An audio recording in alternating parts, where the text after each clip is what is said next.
My name is Phyllis Mushemunyi. I'm a parent of a child with dyslexia. He's now in his 20s. I learned about dyslexia when he was basically starting his school. He was 8 years old, and I thought I learned, would say by mistake, because I stumbled on a name written dyslexia, but I had already seen signs of him. So what they had explained in that magazine that I saw, it had actually what I had seen in him. So that's when I learned the word, I went and researched, and I found he actually has the characteristic of a dyslexic person. As a parent, knowing that he had that problem and identifying it that he had, it helped me remove the attitude that he was lazy. He stopped. I thought he was playful, as I was being told by teachers. I thought he could do better. I thought he was not pretending, because simply he couldn't spell very simple words. Yes. He had reversals of P&D.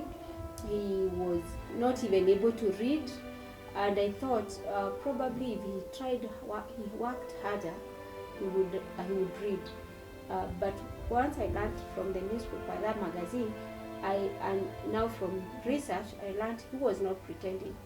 And I went to the teachers, and the teachers didn't know. They were thinking that he was lazy. And so we worked with the teachers. First, it helped me change my attitude. Yes. I learned things, the things that were able to help him, to teach him how to read, the reading from the internet. And when I applied what I learned, actually helped him. So after I learned about dyslexia with my son, and I learned a lot, and we now partnered with my sister.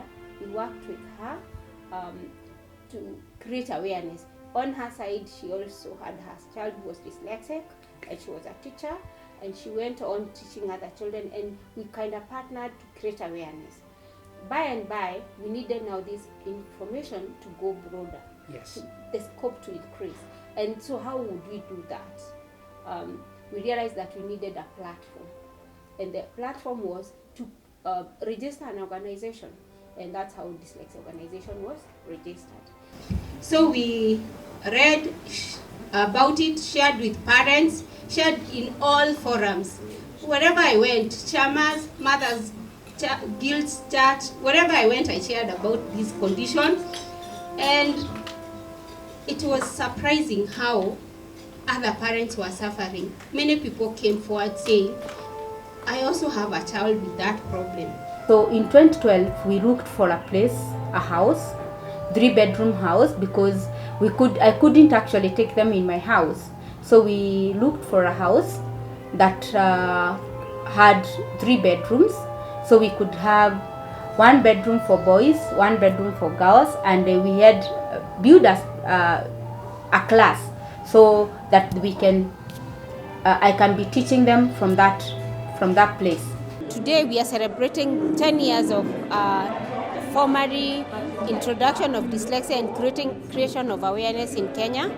So we chose to celebrate our 10th anniversary together with Dyslexia Awareness Month.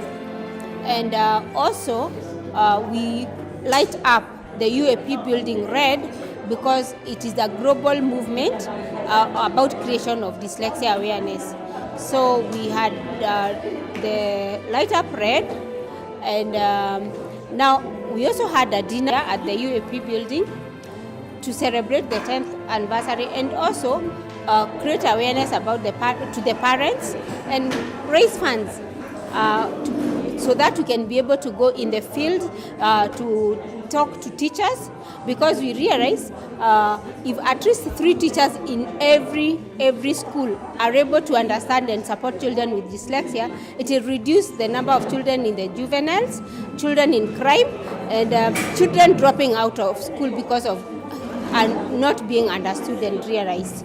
We need the support of the government, we need support of everyone. We need to penetrate into the Ministry of Education, into all the up to the last ECD teacher, because again, if it is identified at early age, a lot of change can be done.